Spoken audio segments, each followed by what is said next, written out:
오늘 우리는 한 젊은 북한 군인의 가슴 아픈 여정을 따라서 마음이 뭉클해지는 편지를 전해드리려 합니다. 북한에서 어두웠던 고난의 터널을 지나 차가운 이국의 땅 러시아까지 이어지는 한 탈북 동포의 눈물겨운 이야기인데요. 북한을 떠나왔어도 여전히 고국을 그리워하는 마음, 옛 친구들, 가족들과 다시 만나고 싶은 간절한 바람이 담긴 편지를 지금부터 들려드리도록 하겠습니다. 해외에서 고생하고 있을 동포 여러분들, 먼저 이 편지가 여러분의 손에 닿기를 간절히 바랍니다. 그곳에서의 삶은 어떠신가요? 고난의 시간을 지나 한국에서 살아가고 있는 지금도 늘 그리운 고향이 문득문득 떠오르네요. 친구들과 함께 마을 앞 개천에서 고기를 잡고 봄이면 진달래꽃을 입에 물고 꿀만 쪽쪽 빨며 거닐던 일, 행복했던 어린 시절 추억들이 생각날 때마다 그리움에 사무치는 마음을 달랠 길이 없어 어린아이처럼 소리내 울곤 합니다. 어린 시절의 추억과 함께 나의 유년, 군대 나오기 전까지 삶의 고스란히 녹여있는 땅, 지금 현재도 부모님들이 살고 있는 땅으로서 잊을래야 잊을 수 없고 생각하면 그립고 간절하고 지금이라도 날개가 있다면 가고 싶은 그런 곳이기도 합니다. 저도 여러분들과 같이 해외에 파견된 근로자였습니다. 북한에서 군복무로 건설 일을 하다가 2017년 해외 건설 노동자로 파견을 나갈 수 있었죠. 물론 그 과정은 이미 경험해보셔서 아시겠지만 정말로 쉽지 않은 여정이었습니다. 7년간의 고된 군생활 동안 제가 일한 것이 바로 평양의 여명거리 건설 현장이었기 때문이죠. 이미 아시겠지만 북한에서 군복무를 하다 보면 크고 작은 건설 현장에 동원되어 최악의 환경 속에서 묵묵히 일을 해야 하는 경우가 많은데요. 제가 당시 복무했던 부대에서 투입되었던 건설 현장 중 가장 어렵고 힘들었던 공사가 바로 평양의 여명거리 건설이었습니다. 여명거리.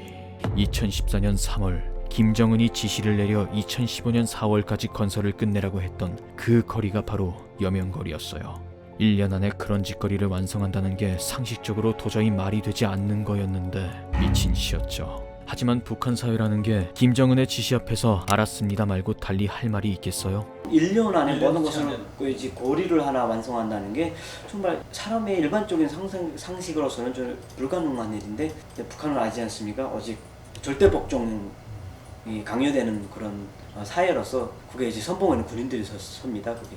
그렇게 거의 부대의 모든 이들이 동원되었고 군인들이 선봉에 서서 정말이지 하루에 한 층씩 건물을 올렸습니다. 정말이지 어두운 터널과도 같았습니다. 거의 잠을 자지 못한 채 하루 18시간 일하다 보니 점심때까지만 해도 같이 식사를 했던 동료들이 갑작스레 생을 달리하는 모습을 지켜봐야만 했습니다. 평양 여명거리 건설 현장에서의 기억은 평범했던 저의 삶을 앗아갔습니다. 일이 끝나는 시간이 정해진 것이 아니라 하루 일당량을 맞춰야만 잠을 잘 수 있었는데요. 새벽 4시부터 일해도 자정을 훌쩍 넘어야만 할당량을 마칠 수 있었죠. 물론 아시겠지만 북한 TV나 신문에 나오는 사진들은 대부분 보여주기식 선전물이기 때문에 실제 건설 현장에서 건설 장비는 거의 볼 수가 없는데요. 그 때문에 북한의 건설 현장에서 80% 이상은 사람이 해야 하는 것들이었습니다. 건설 자재를 빌딩 꼭대기까지 메고 오르고 내리고를 반복해야 했어요. 정말이지 상상을 초월할 정도로 열악한 환경이었습니다. 새벽부터 모래포대를 메고 40층까지 올라가야 했고 시멘트를 나르는 동안 온몸은 땀과 시멘트 가루로 범벅이 되었죠. 저녁에 굳어버린 시멘트를 등에서 뗄라치면 살가죽이 함께 벗겨져 피가 흐르곤 했습니다. 잠도 똑바로 누워서 자지 못할 정도였죠. 다 젖은 몸에다 시멘트를 씁니다. 그러면 그 시멘트 가루지 않습니까? 그러면 시멘트하고 물하고 나누면 어떤지 알죠? 굳지 않습니까?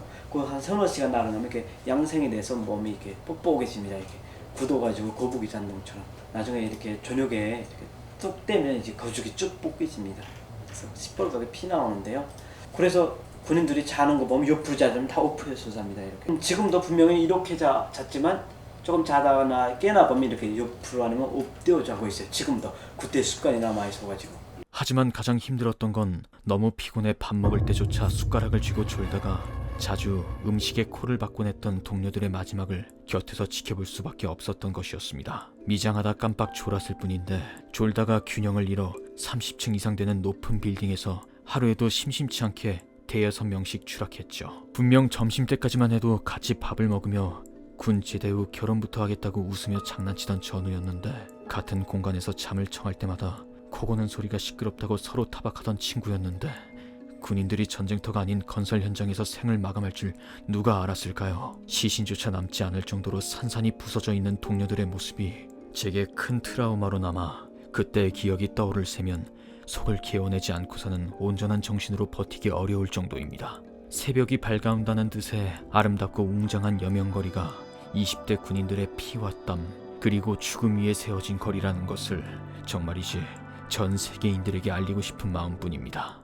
여명거리 건설을 비롯해 7년간 열악한 건설 현장에서 죽도록 일한 덕분에 제대를 3년 앞두고 해외 파견 건설 노동자로 선발될 수 있었습니다. 김정은에 대한 충성심, 혁명과업 수행 능력, 기본 성분까지 선발 기준이 까다로웠죠.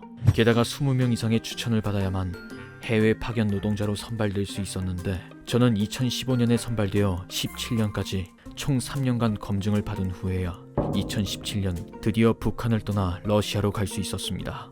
선발된 후에도 당 선전부에서 북한의 사상정신 교육을 받아야만 했죠. 정말 힘든 과정이었습니다. 여러분이 해외에 파견되었을 때도 저와 상황이 같았겠지만 북한에서 외국으로 나가는 것은 도지사나 높은 사람들에게도 어려운 일이었죠.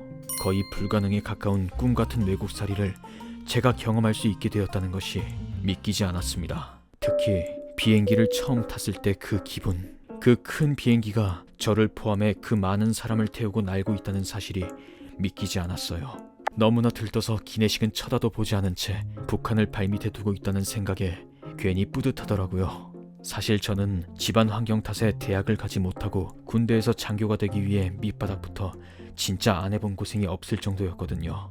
다른 사람들이 걸어 다닐 때 저는 뛰어다녀야 했고요. 장교로 추천받기 위해 다른 사람들이 하지 못하는 것들을 저는 해야만 했어요. 그런 지난날의 노력이 지금에서야 인정받는 것 같아 참 뿌듯하고 스스로 대견하게 느껴지더라고요. 북한은 모스크바까지 한 번에 가는 비행기가 없어 상하이에서 환승해야 했는데요. 그곳에서 나흘간 머무르는 동안 북한의 철저한 통제하에 바깥 구경은 하지 못한 채 호텔에서만 있어야 했어요.